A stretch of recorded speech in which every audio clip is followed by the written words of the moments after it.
Welcome, I'm Glenn Anderson with the Olympia Fellowship of Reconciliation. This TV series explores a variety of issues that relate to peace, social justice, and nonviolent social change.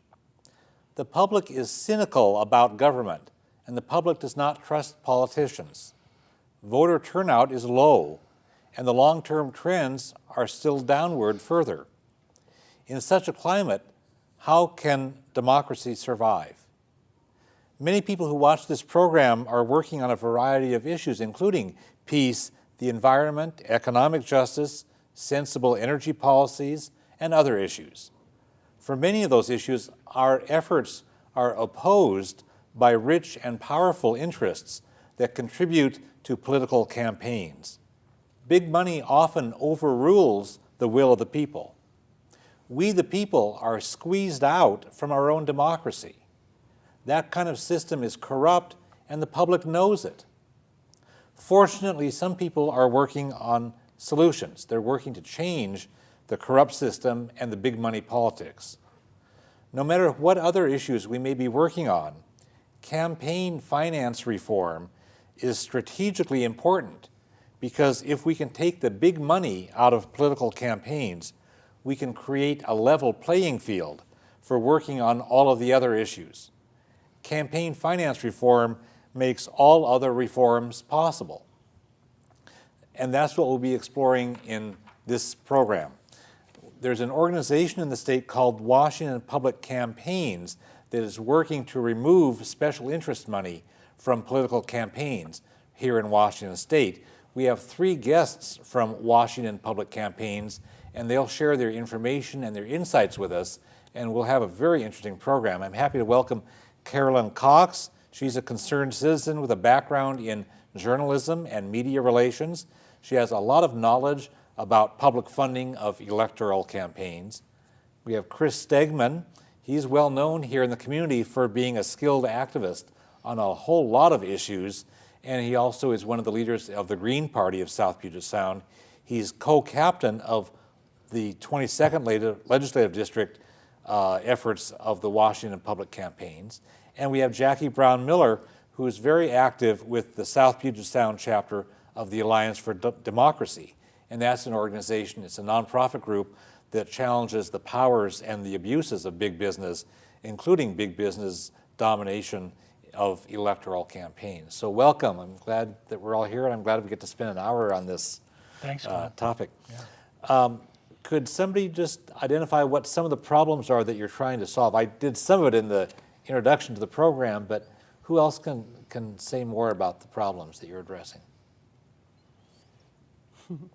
Well, I think you did a good job in your introduction. One of the hardest things about this is that no matter what your own special interest is, chances are there's somebody lined up on the other side of the table with big bags of money. And it's gotten to be with politicians that they have to literally spend all of their time raising money because their terms are so short. You know, by the time they get elected, they're already looking ahead to the next election. Well, who are they going to pay attention to? You know, you who might give them $10 or $25, or the guy across the table who can give them $10,000. And when it comes, you know, he takes that $10,000, he or she, and when that special interest bill rolls around, who's he going to be paying attention to? You know, the lobbyist that gave him the money, or his constituent who gave him the $25. And I'm not faulting all politicians. I think, by and large, Washington State has a pretty clean legislature and local government, but the pressures are there. And we're starting to see them come in from the outside as well. Yeah, outside being out of the district or out of state. Out of even. state. Yeah. I witnessed the Supreme Court races last fall. Yeah. Another way that it levels the playing field for all credible candidates, those that can go out and get X number of signatures and X number of small donations, is that if you're an incumbent, you no longer have to dial for dollars year in and year out, keep your fund built up so you're ready for the next election, which is the state legislatures every 2 years. Yeah, for the House. For the House. Yeah.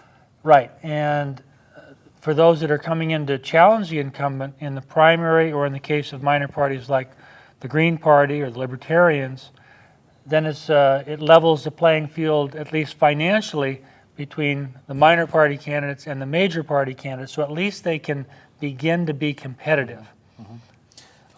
In doing some background reading, I saw that in the 2004 elections in Washington, statewide, Boeing gave $230,000 to campaigns, and the Washington Federation of State Employees gave over $220,000, and the Move On organization gave $250,000, and the Tulalip tribes gave about $250,000, and the building industry of Washington gave about $163,000, and Puget Sound Energy gave $125,000. I mean, there's big money out there, and it's the kind of thing that you're talking about that you end up with tails wagging dogs just because of that cloud. I saw something about the United States.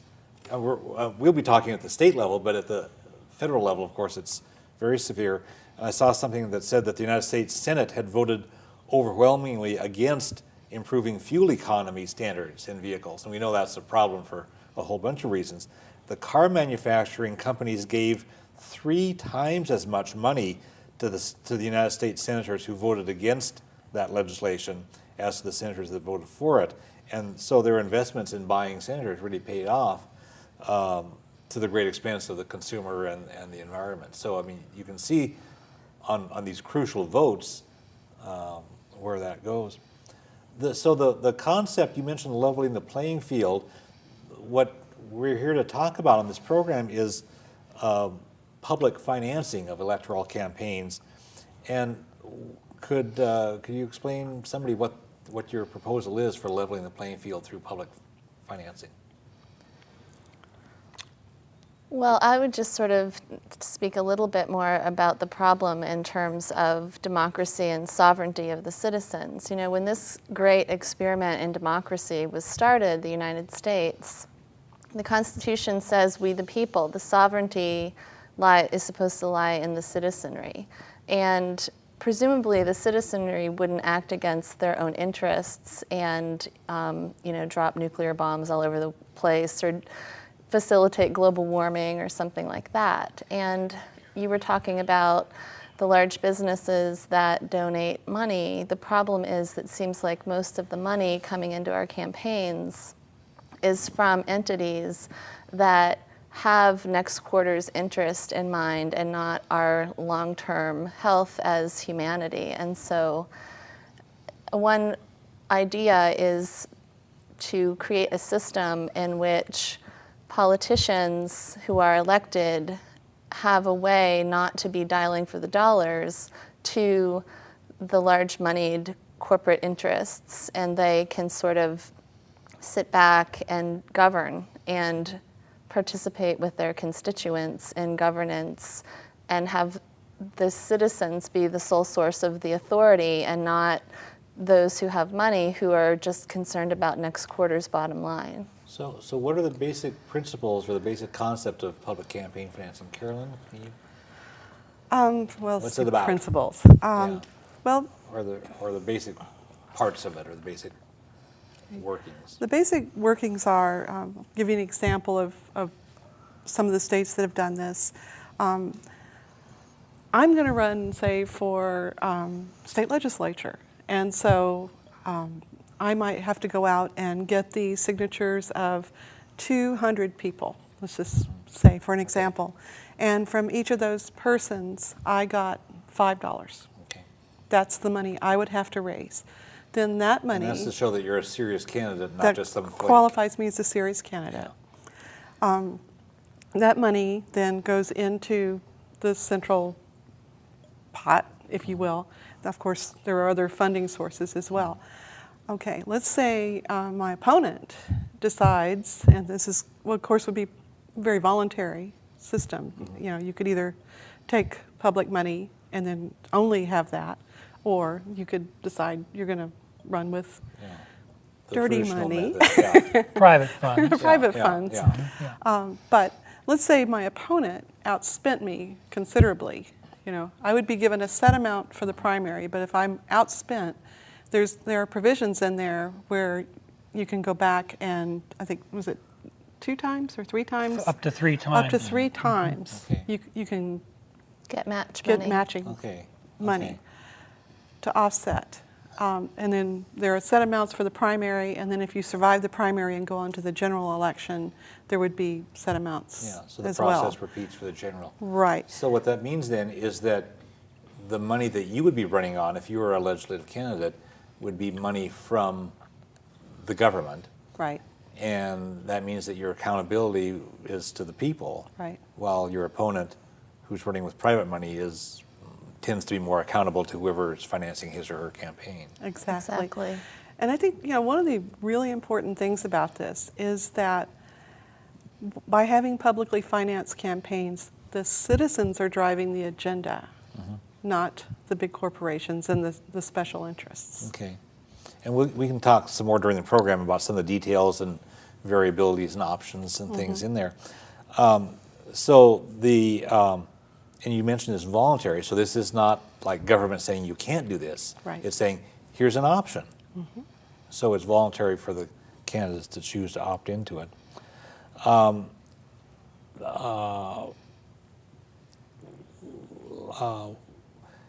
What would be the effect then on people's ability to run? Suppose, like you said in your hypothetical example, if you were to run for the legislature, given the current system, your hypothetical character might be intimidated from running if you had the obligation to raise a whole lot of money from whatever kinds of sources. I can imagine that there probably are a lot of people who would like to serve the state in the legislature or some other thing, or local government, city council or whatever it might be, but who are deterred from doing that because they go, geez, I don't want to do all that yucky fundraising. Right. Or you don't have time. People work. Oh, I've heard yeah. lots of people say, as soon as publicly financed campaigns are here, I'm going to run for office.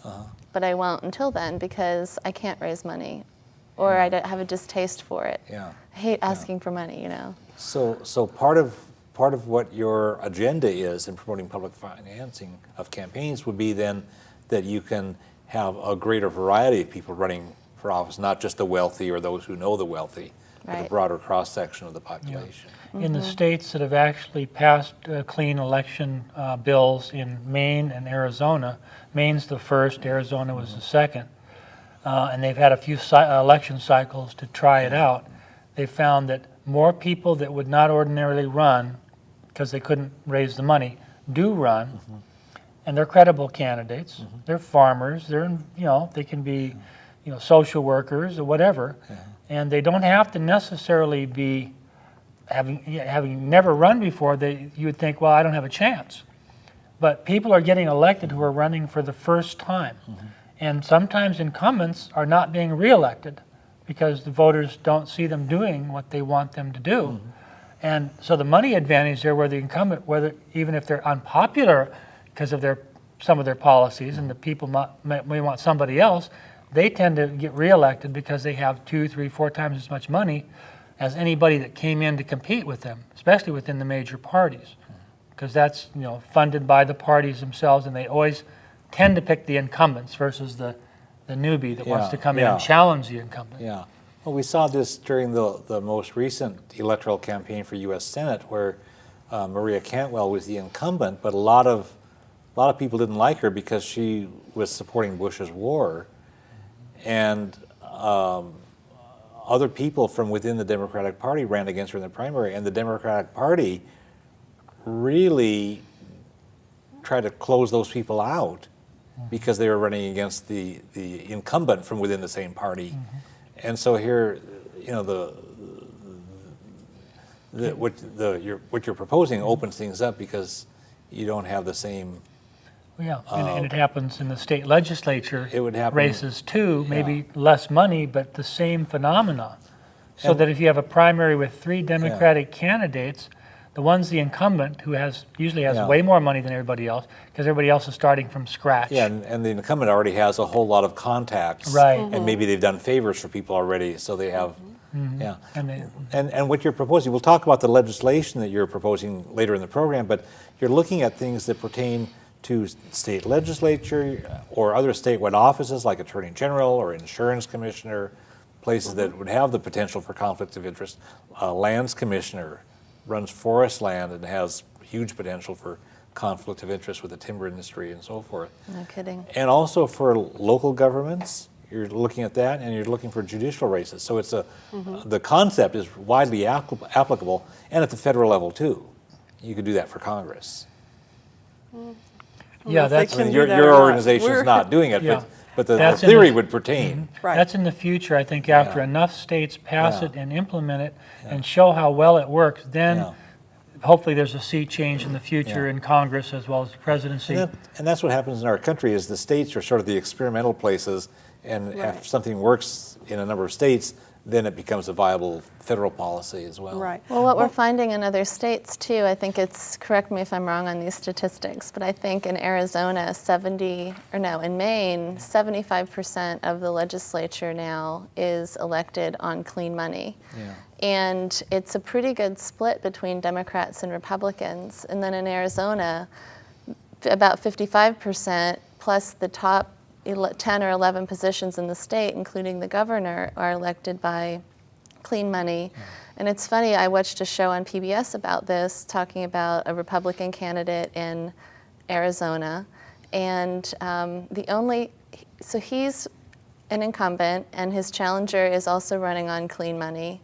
She's a Democrat, and the only thing they can agree on is that public financing of campaigns is great. But they differ in everything else. But that's good. But those figures that you cited show that there a lot of people are actually running successfully on it, and those work. You brought a graph with us that looks at the campaign cost of who it was that won the election. Can you tell us Right. what this graph means? Yeah, we looked at I think it was 2004 elections in Washington State, as well as Arizona and Maine. And in Arizona and Maine, where they both have where they have Public financing.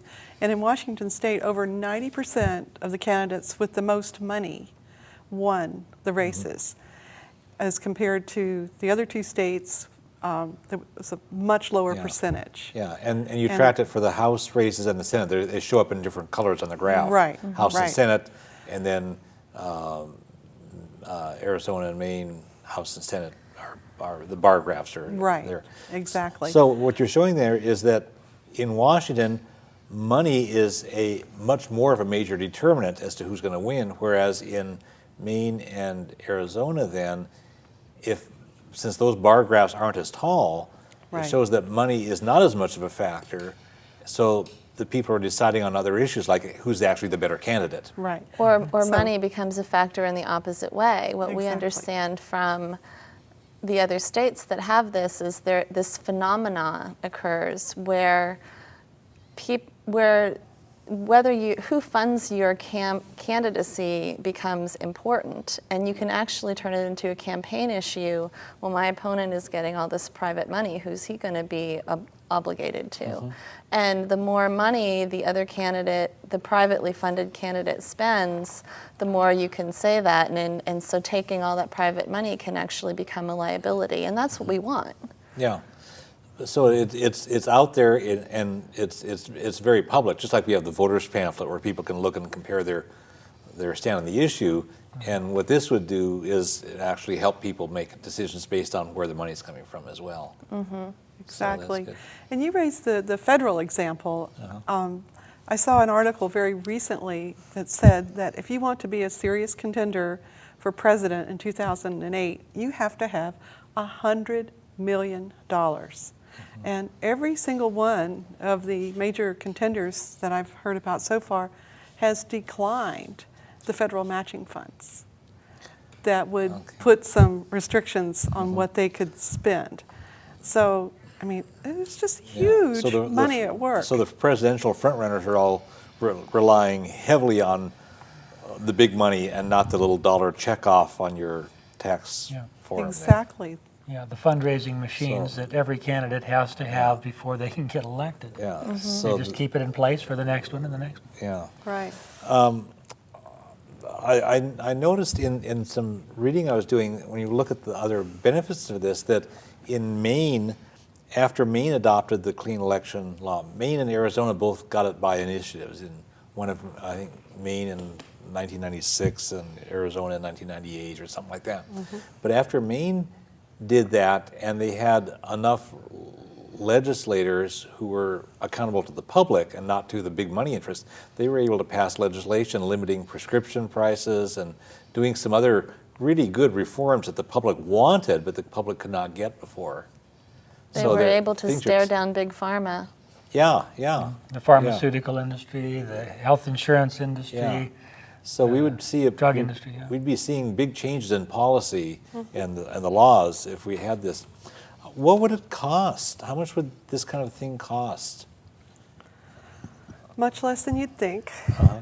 They've done some math from the 2000 to 2004, I think, and they've shown that it would average out to $3.36 per person In Washington in State? Washington per, State per year? per election. It's per actually per election annual, year. annual election Yeah. cycle, yeah. Right. So it's total, if you do the math, and I don't have the exact population figures, but it's 20 to 25 million that is used every 2-year cycle, because the House legislature and executive officers run every other year, the even years.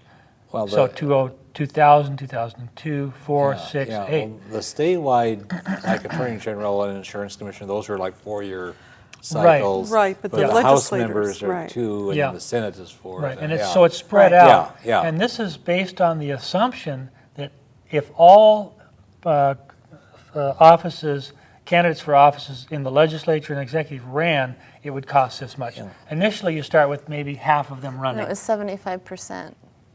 Didn't they Was that add the up? assumption? I thought what they did was they added up everybody Oh, who 75%? ran, what they spent. So they said, okay, look at all these offices and total up how much they spent. so here's the and cost if under the current 75% of them used Oh. public financing of campaigns, it would cost $3.36 per year per Washington citizen. Okay. Which they call they've gotten rid of the latte example, so they say for less than a cost of a matinee a year, you can have this. And you know, the odd thing, when I've heard those kinds of figures, and I thought, we don't know how much it's costing us now to have corruption in the system. How much does pork barrel legislation, special deals cut for somebody, special tax breaks that some big corporation gets to shed, they get a loophole and we have to pick up the slack. How much does all this stuff cost us, but that's never accounted for in a way? And I'll bet it's more than $3.36 a person when you look at how much the big special interests are shedding their tax responsibilities through loopholes and things, and let alone the Well, the cost of drugs is a good example. In Maine, after they passed clean elections, they, as Jackie said, they were able to stare down the lobbyists because they're not getting money from them anymore, so they don't have to worry about that. Yeah. And they were able to immediately pass legislation allowing for pooling of drug costs by purchasing in bulk, Okay. which before the insurance companies were against, or the pharmaceutical companies, excuse me, were against that. And so that's just one example of what could happen.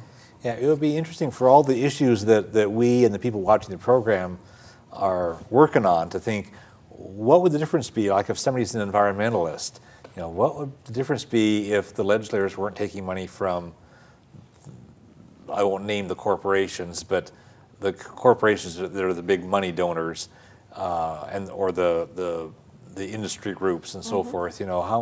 How would your environmental advocacy be different if we didn't have that, or if you're working for healthcare reform, or you're working for whatever the interests are?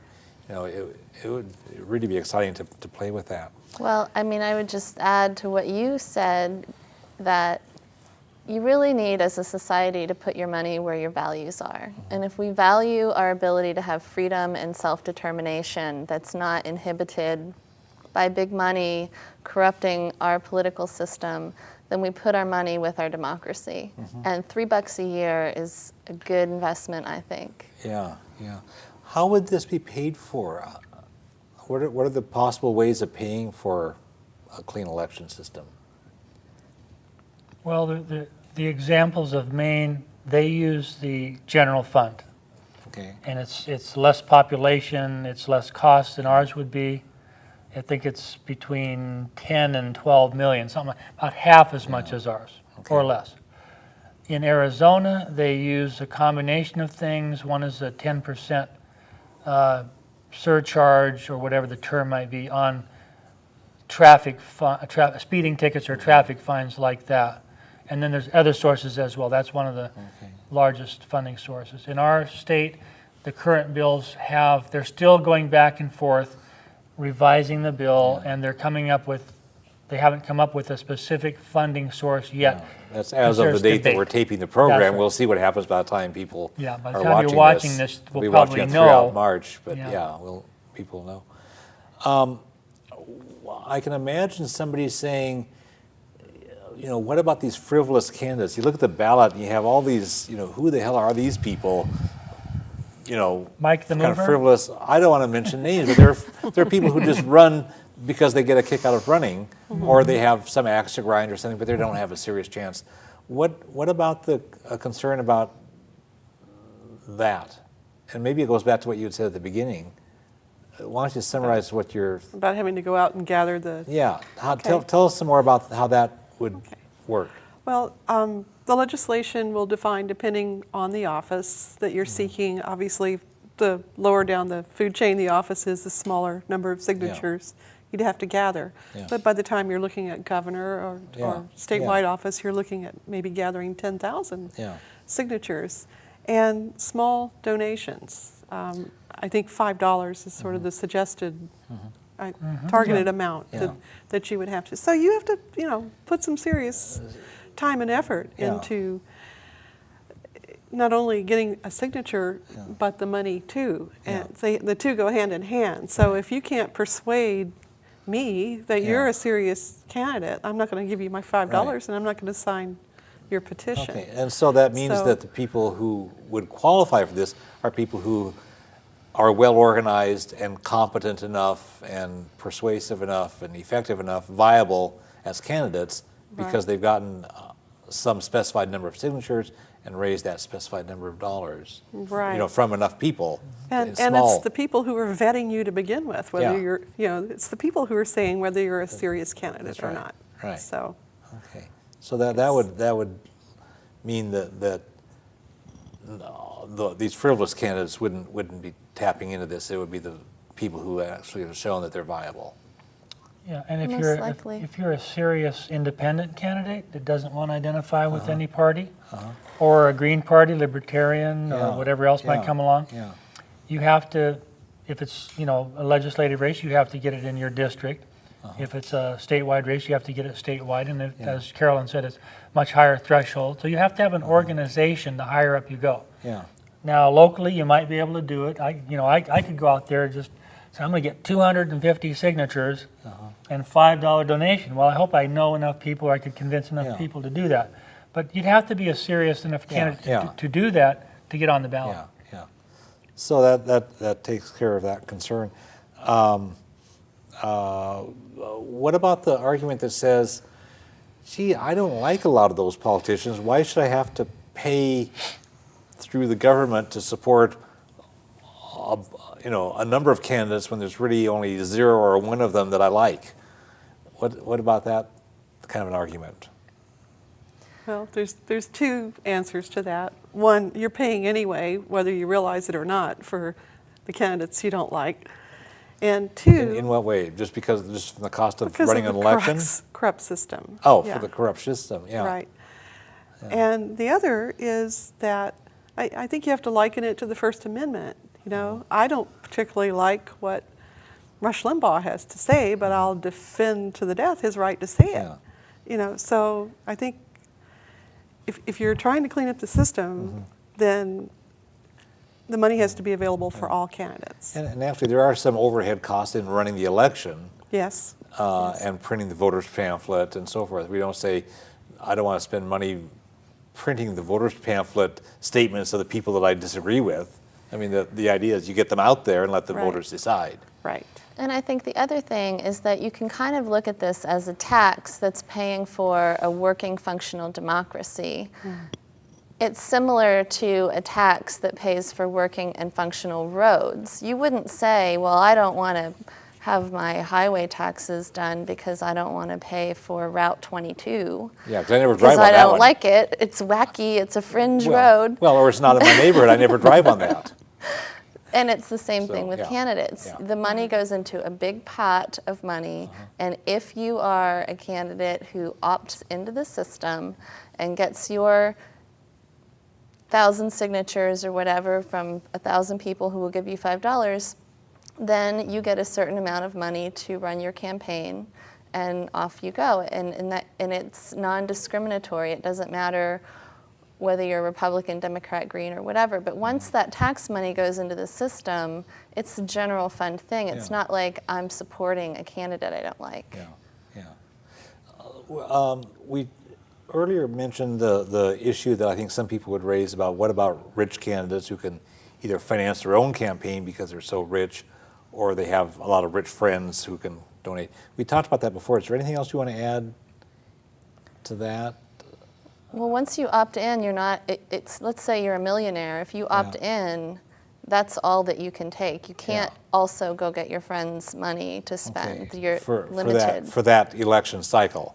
If you run again in the next election, 2 years from now, that you can make a new decision. But for this, if I'm a multimillionaire and I decide to run this year, once I say yes, then I can't back out of it. I'm in Right, it. and you can't spend your own money other than, whatever Okay. set amount the legislature finally settles Okay. on that. So it does you no good to be a millionaire. Okay, and so that means that if Chris happens to not be a millionaire, and I don't know if you are or not, Chris, Not but yet. on the odd chance that you're not a millionaire, that would mean that Chris would have equal chance if if I'm, okay.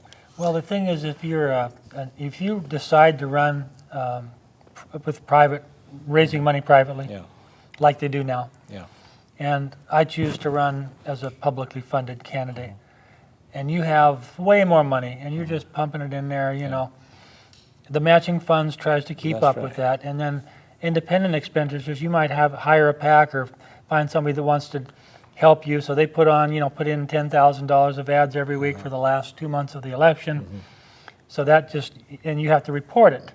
So the PDC gets the report from all the Public candidates. Disclosure Commission. Or from the private candidates. Yeah, the state agency that pays Public attention to Disclosure the Commission. bookkeeping of that, yeah. Right, and so as you put more money into your independent or your private funded campaign, the matching funds Okay. kick in both for the election fund, the main election fund, as well as the independent expenditure fund. So there's Okay. two aspects So to the it. independent are like the people who paid for those Swift boat ads that Right. crashed Kerry's war record. So independent funds, and you see that more and more now, where somebody, without going through the campaign, they just pump money in. Right. So this process of having the government match, the publicly Yeah. funded match, takes care of those as well. Then. Yeah, at least Okay. gives you closer to Yeah. somebody that competing with that person. There's a concern, Jackie, that sometimes people say that giving or spending related to campaign is a free speech thing, and that, can you give us something just kind of in a nutshell, kind of brief? We're running a bit late on the time, but I want to just address that briefly. Well, in a nutshell, in 1976, the U.S. Supreme Court in Buckley versus Vallejo, I think that's the name of the Vallejo, case, yeah. said money equals free speech, basically. And they equated speech with a marketplace of ideas, and they said more speech is better.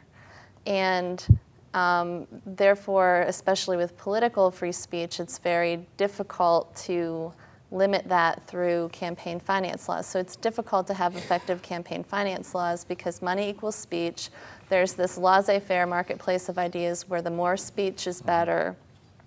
I personally don't agree with that because I think the right analysis is to draw the 14th Amendment right of equal protection through that First Amendment right of free speech and say we need a system in which average citizens can effectively and fairly participate in the democratic conversation. The democratic conversation is what's important, not this capitalistic free market marketplace of the ideas where the wealthy corporations can dominate over citizens. So one thing that the Supreme Court said is that you can limit campaign contributions because we can see a quid pro quo coming. If I give you $1,000, you're going to give me a favor when you're senator. Yeah. But they won't tolerate the same sort of limits on independent expenditures that are not affiliated with a campaign, because they say they can't see that quid pro quo.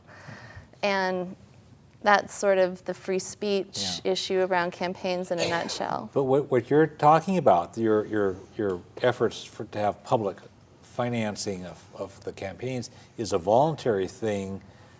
So if a candidate wants to run, if Carolyn wants to run for governor, she can either choose to participate or not. So it's not a mandatory. Well, we can't make it mandatory, Right. because the Supreme Court won't tolerate that But as this, a... but this is fine. This doesn't run afoul of the Vallejo decision, because it's voluntary. And also, Maine and Arizona have been doing this since the late 1990s, and It's working well It's there, working. and it's almost universally popular. There's always somebody that's tried to knock it out, some interest group. But I'd say from reports that we've heard directly from elected officials, about 90% of the population, 85 to 90%, are in favor of, on board, and really think it's a good system. Well, I'll just say that you wouldn't believe the number of campaign finance laws that have been struck down, the laws trying to get a handle on and limit independent expenditures and contributions to candidates. And so, in essence, you can't do it. And so this is a way to say, well, okay, if we can't limit it, then let's put public money in as a way to get our democracy back. so it offsets the power of the big money by creating this alternative, and it seems to work, because the Maine and Arizona laws are still functioning and popular. Yeah. I want to address briefly the legislation we've got here. We've got a couple kinds of legislation, and then we've got another little special treat after we've talked about the legislation, because we'll actually see some video coverage of some speakers at a rally at the Capitol. But the Washington, in the 2007 state legislature, is considering 3 bills. I want to see if we can address these one at a time pretty briefly.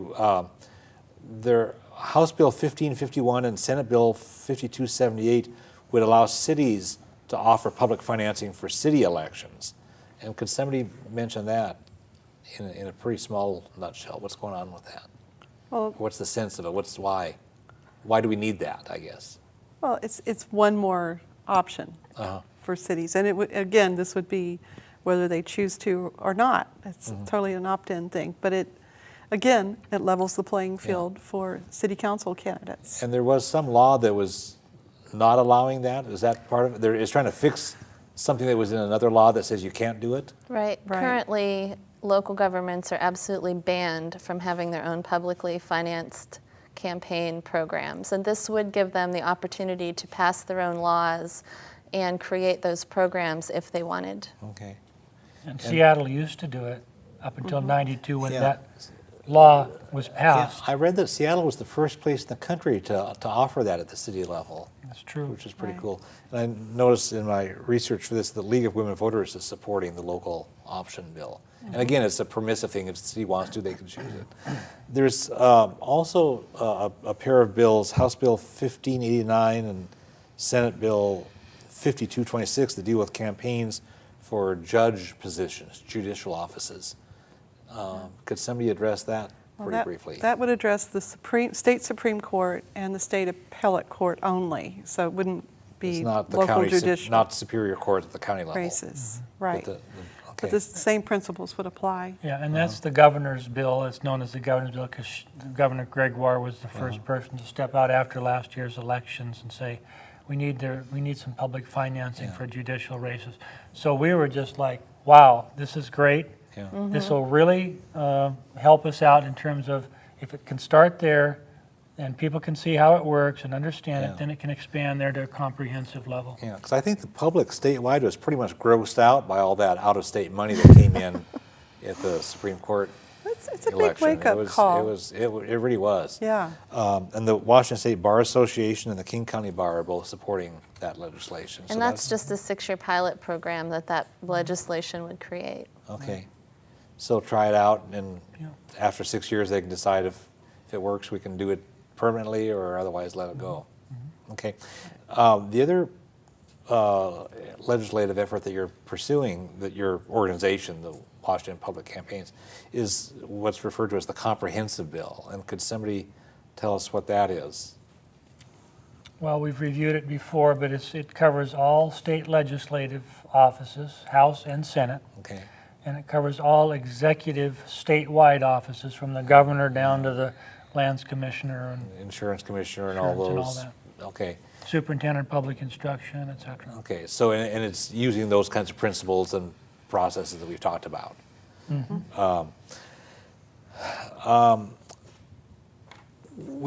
There was a rally a while ago at the state legislature to rally support for this. One of our crew members, Russ Gay, produced some videotape on this, and we've identified 5 minutes of it where we have 2 state senators talking about their reasons for supporting the legislation and their encouragement for the people to work for this. So we'll have that queued up here, and we'll take a look at that. It's Senator Miloscia and Senator Kostama, and they're trying to push this along. It'll take 5 minutes, then we'll continue the conversation right after that. So let's watch this and hear what they have to say. We also have with us today State Representative Mark Miloscia, who, as many of you know, has introduced the comprehensive public finance bill. And Mark, Yeah! Thank you all. God bless you all for coming down here today. I am tired of dialing for dollars. I can tell you what happens with elected officials. After a while, we start dialing for dollars to those few special interests that have these big and deep pockets. And we kind of get away from the people in our district, the people we represent. It's a slow slide for all people. I happen to feel that the special interests with the deep pockets, and they're on both sides of the aisle, have an inordinate influence on the legislative process. We need to be focusing on the people who got us elected. I need your help for this. We got Representative Charlotte Burke's bill here today, which stands a good chance of passing this year. We need to pass that bill. We need to keep up the hard working, let all legislators know your feelings about this. But while we're worrying about the judicial branch and the influence on the judicial branch, and we're worried about only few special interests, their candidates happen to be the ones getting elected, we should be also looking about ourselves. We look about ourselves, do unto others. You know, we want to make sure our judicial branch is uncorrupted and paying attention to the people, being unbiased by the money or the appearance of biases. But we also need to have it for all statewide elected officials, and we need it for ourselves.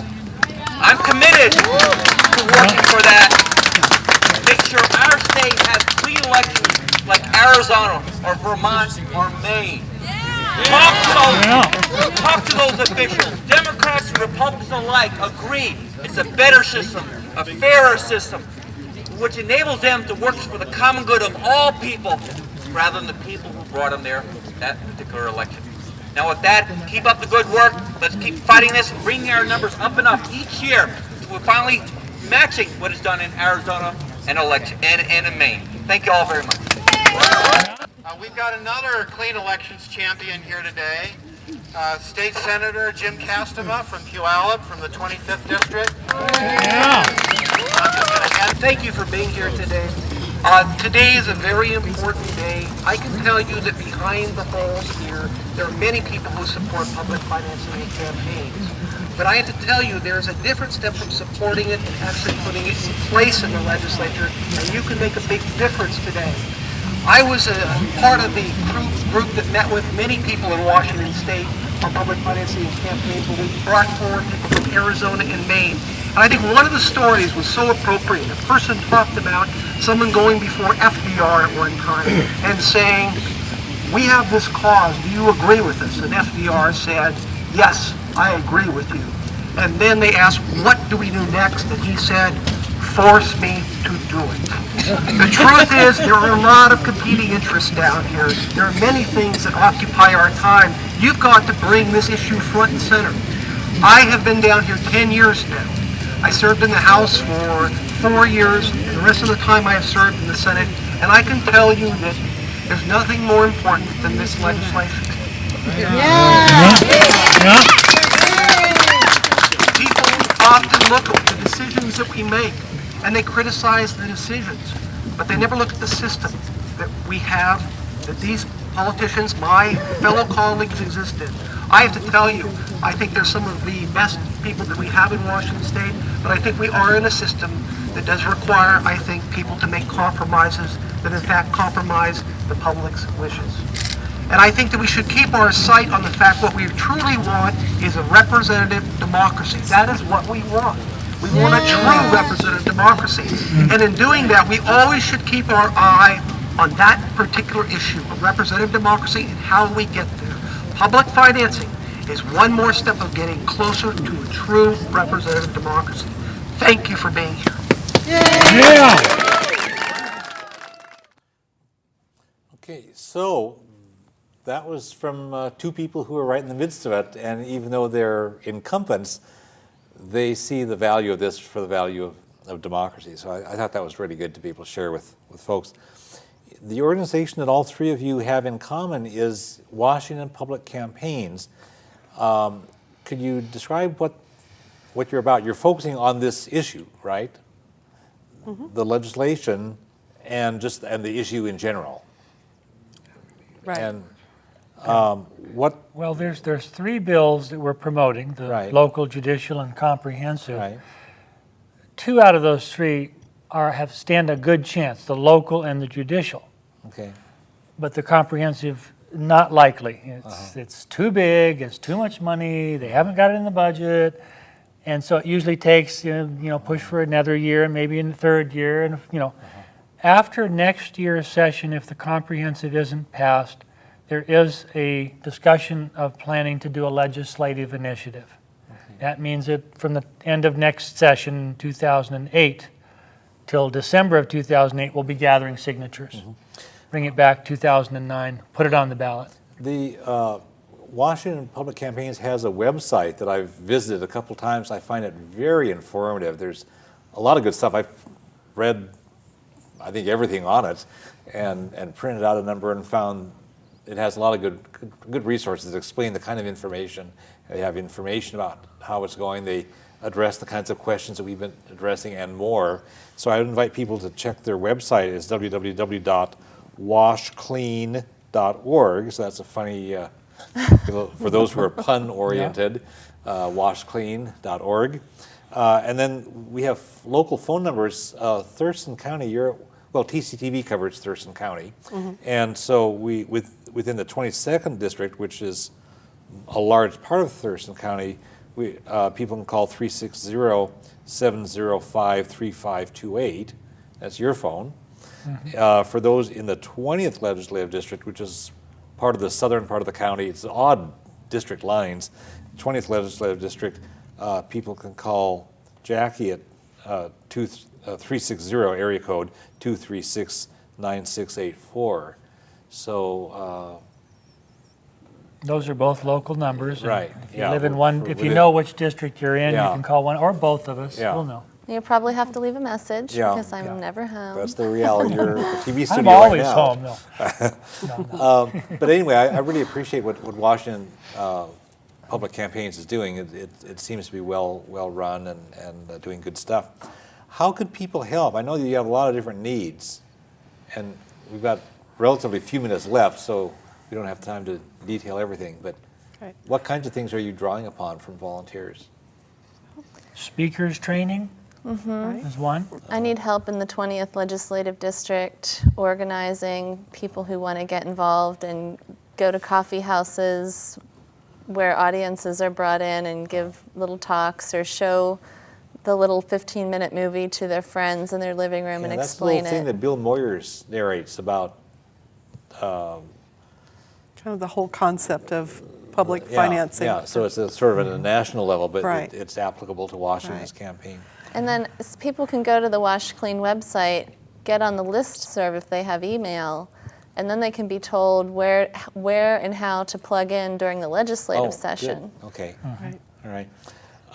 You can also donate, if nothing else, Uh-huh. you know?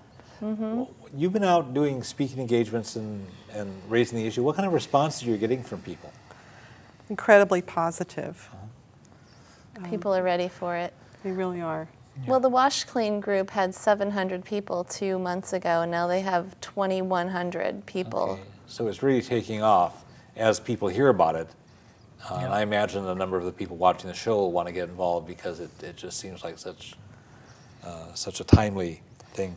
Can I read some of the names of the organizations We're- when you get We're time? actually we actually are short on time.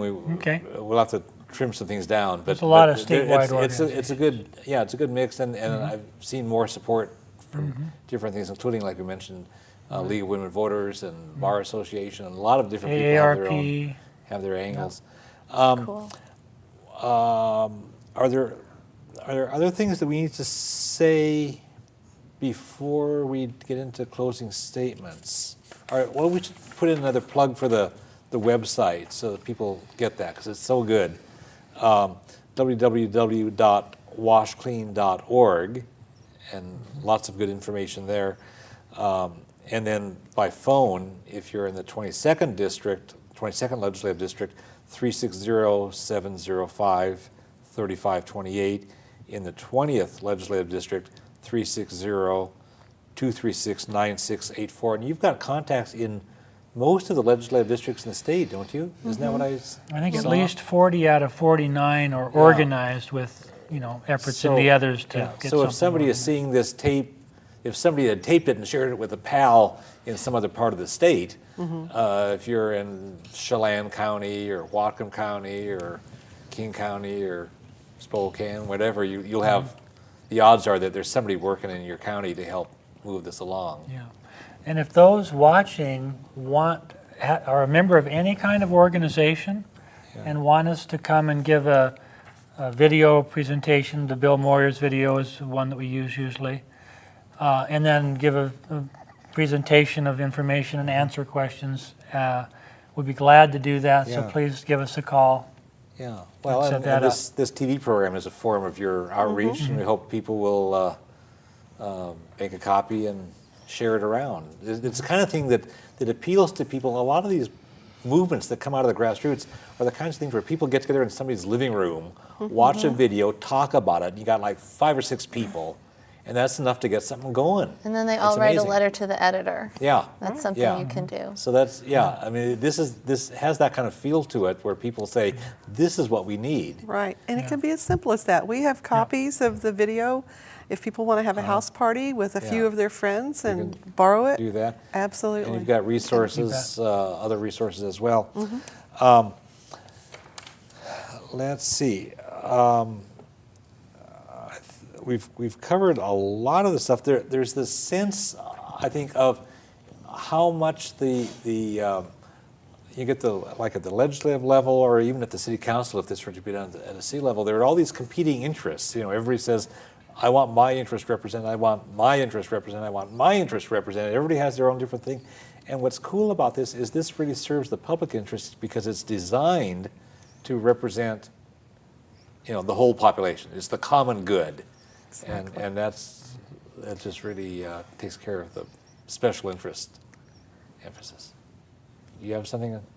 Oh, well, no, I was just thinking of a phrase my friend always says, which is we need, instead of wealth-driven politics, we need health and well-being-driven politics. Yeah. Yeah, and issues-based campaigns that are substantive, Yeah. which this allows us to move towards, because you're not thinking, who am I going to alienate if I say Yeah. this? Is it going to which cost interest me? group? Which For a contributor. legislator to say, is this going to cost me thousands of dollars if I take this courageous vote on some legislation? Right. Because, Stand up for the underdog, and all of a sudden you get cut off Right. from your big donors or something. yeah. Are you listening to Boeing or Yeah. your constituents? Yeah. Are you listening to the pharmaceuticals or your constituents? Yeah, That kind of thing. yeah. So that's really, really cool. I wonder if we can get a closing thought from each of you, kind of brief on the order of just a couple sentences, and we'll wrap this Okay. up. Well, I look at this whole movement as preparing your yard for a garden. Almost nothing else you can do, matters if you don't fertilize and aerate and do all the things you need to do to have your garden grow. And I think by leveling the playing field and having fairness, equality, and accountability, we will see a beautiful garden grow from that. Great. Thanks, Carolyn. Chris? And I'll use the analogy of a labor friend of mine, Harvey Williamson, who's a member of the Boatsman Union, and he said this to Sam Hunt, our representative. He said, imagine the ship going, it has the compass and all the fancy gadgetry, and it gets, 0.01% off course. Something is not quite on. So slowly the boat goes off course. What we're trying to do now is we realize that the boat of democracy, the ship of democracy, has gone off course. And it's taken a long time for it to get to where it's at. So we need to start steering it back towards true north, true democracy. And this type of legislation will help us go in that direction. Okay. Thanks, Chris. Jackie? Well, I guess I would just close by saying, whatever your issue, whether you're an environmentalist or a peace activist or somebody who wants bankruptcy reform or healthcare reform, whatever, that can be your number one issue, but fixing our broken democracy really needs to be your number two issue, or maybe even your number one issue, because when you're working and functioning in a well-functioning governance system, then you can actually get what you're trying to get. You can get the peace, you can get the clean environment easier because the elected officials represent you and only you and every other citizen. Thanks, Jackie. It's not a radical proposal because they've been doing it successfully in Maine and Arizona, two very different states. It's really about having a truly representative democracy, the level playing field we've talked about. It's about accountability to the broad public interest and having a government that's open and honest and fair, and that's really what we all need. I hope people will visit www.washclean.org and use the phone numbers we talked about. I want to thank our guests, Carolyn Cox, Chris Stegman, Jaqui Brown-Miller, and thank all the folks who've been watching. You can contact Washington Public Campaigns at the resource points we've given.